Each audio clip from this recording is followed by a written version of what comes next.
Well, hello, beautiful souls. I hope everybody is doing well. Today, I thought I'd come on and talk about actually experiencing the Kundalini. Mine was a spontaneous one. I had never even heard of it before. So you can imagine how shocking and surprised I was when I was found out that that's what had happened. Now, I've had spiritual awakenings all through my life. So it was, I thought, that's it.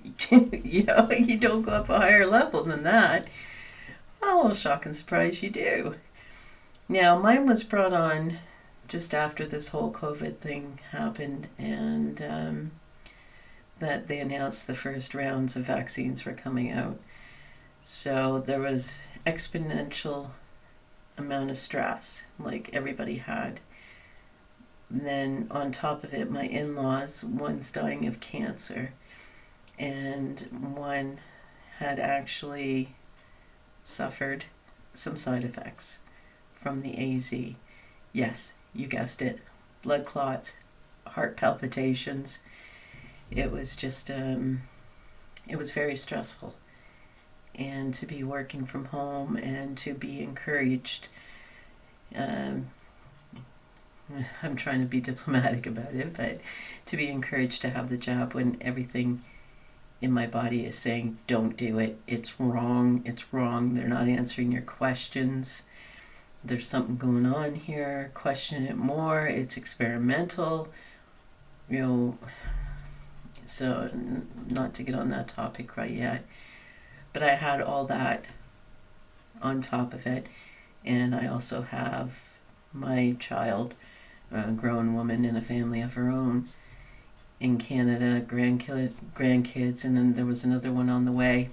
So it was just sort of a lot going on, to say the least. So it all started when my mom-in-law had brought over this heart or blood pressure monitor because she has having issues with her blood pressure. And they were playing around with it. They stuck it on me, and when they stuck it on me, they wanted to call an ambulance. My blood pressure was through the roof. And I said, yeah, okay. Yeah, I used to lower my blood pressure all the time when I was pregnant. I just, think, oh, lower, lower, lower. And it would be in normal when they took it. So I thought, okay, I'm going to really start meditating and focusing on repairing what stress has caused, which the cortisol has caused in my body through meditation. So I was heavily doing that, and a couple days later, my husband calls, says, oh, we're on our way home because my mom-in-law had an appointment over the blood clots in her legs. And I looked at the time. It was really weird. It said 12:12, and at that moment, I'd call it like a tremor, like you get before earthquakes, like seismic activity. It was a little whoa, you know. It was like I spun myself around and now I was trying to walk, but it really wasn't that bad at the time. It was a little, ooh, what's going on there? And I had a couple of those, but I was still able to get on with things. Then when my husband came home, I said, I'm going to go lie down. And I really need to meditate. So that's what I did. I went and had a lie down, and I'm really focusing hard on the cells repairing everything that the cortisol had probably damaged, and getting my blood pressure down. And then, like, wham, it happened. I couldn't breathe. It had scared me to the point I was hyperventilating. But I still had enough rational mind to go, wait a minute, this is so enjoyable. This is an amazing feeling, but I can't breathe. So doing yoga, I did my breath work as I'm breathing through it. And then when I got to the point that I could go back to normal breath, I got up and I was literally, it felt like somebody had taken a tuning fork to my internal organs. I was vibrating. My face was on fire. I was just, I had this energy. I'm running in circles, literally running in circles, and, stomping my feet. And my husband wanted to call an ambulance. I said, why? What are you going to tell them? I had, this orgasm that was beyond belief. That wasn't an orgasm, because it starts in your root chakra, this energy. And it's the same concept of that, but it shot straight up my spine and out the top of my head. I could feel it coming out the top of my head, but not in a painful way. It was the most pleasurable experience of energy that I've ever felt, like to literally blast out the top of your head from your root chakra or your perineum or your lady bits or your male bits, however you want to put it. But it was just, I have never, ever, ever in my life felt energy like that. And it was almost validation. Well, it was validation that, yes, there is something out there. We are energy, and that was powerful. And I ended up having, I ran into the bathroom, closed the door, and I'm spinning in circles in the bathroom because I just didn't know what to do. It was the most mind-blowing thing that I've ever experienced. And then another wave hit. And I'm literally on my knees in the bathroom trying to breathe through this because I didn't know what was going on. So obviously there was fear involved. And I started to hyperventilate. And again, my senses took over. Okay, breathe, like I would do in yoga when I'm focusing on my breath. And it was just, it was amazing, absolutely amazing. Mind you, I slept for like 2 days after that. I had a very hard time staying awake because the earth was still spinning and, trying to come to my senses on what was going on. But like my husband was extremely concerned. And I said, wow, you can't be. This was so pleasurable. It's something good. It's energy. It's energy that's within me. And I was just showing how much energy we have. And I was showing that power. I felt that power. Now, bless him, he tries to understand, but he can't until he experiences it himself. And a lot of people will be that way. They cannot understand it until you've actually experienced it themselves.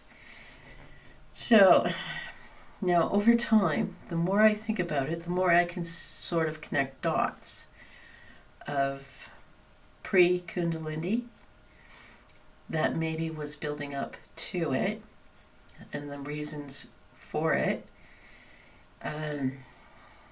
So I could be doing another video in another couple months going, I think this is also contributory to the Kundalini.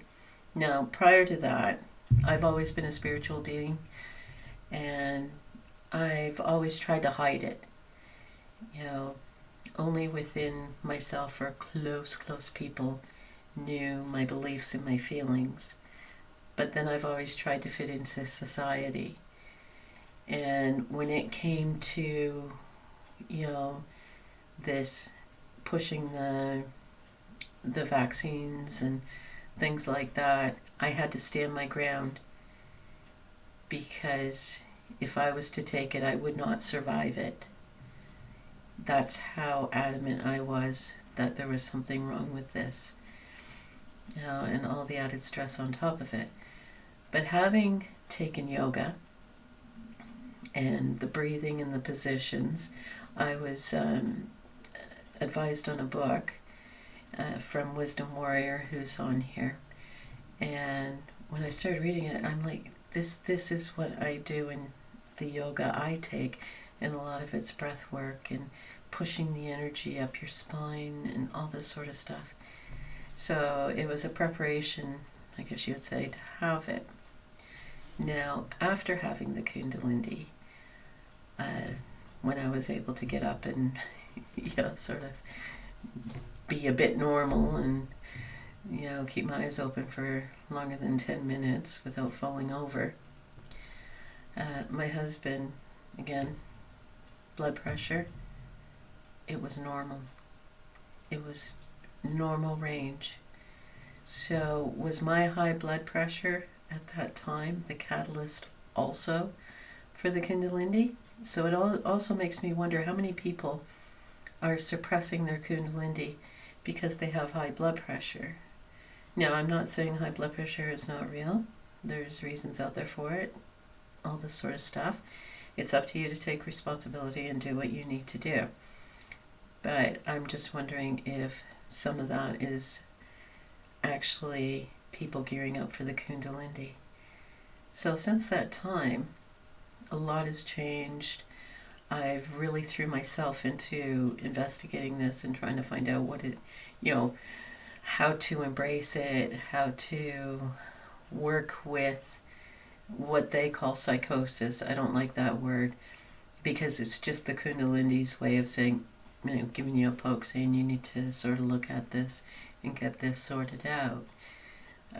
Some of the bigger problems, like feeling the energy of other people, that's a little difficult. It's about learning to put protection around you. But that will all come in time. But I really just want to keep this real. This is my journey of the Kundalini, and what I'm hoping is that it'll help other people. So as I go along in time, I'll still post things, and if I make connections, I'm going to put them up too. But I also want this to be a safe area where people who are curious about it or want to know more or are not sure or just need support on what they're going through, drop a line in the comments or, email me or something, because you do need a support system in place. It's hard to do it alone. It is extremely hard to do it alone. You need people around you that can help you, because everybody's different on how they have their Kundalini. There's so many schools of thought on how it should be, and this is a proper one, this isn't a proper one. You know what? The foundation's the same. You have a massive amount of energy that shoots straight up your spine, and all of a sudden you're seeing the world totally different. How do you handle that? Well, sometimes you can't handle it alone. So please, if you need help, reach out, because there is a lot of us out there who will help you, or just be a support for each other. Okay, beautiful souls, on that note, I am getting off here. Okay, love and light. Bye-bye.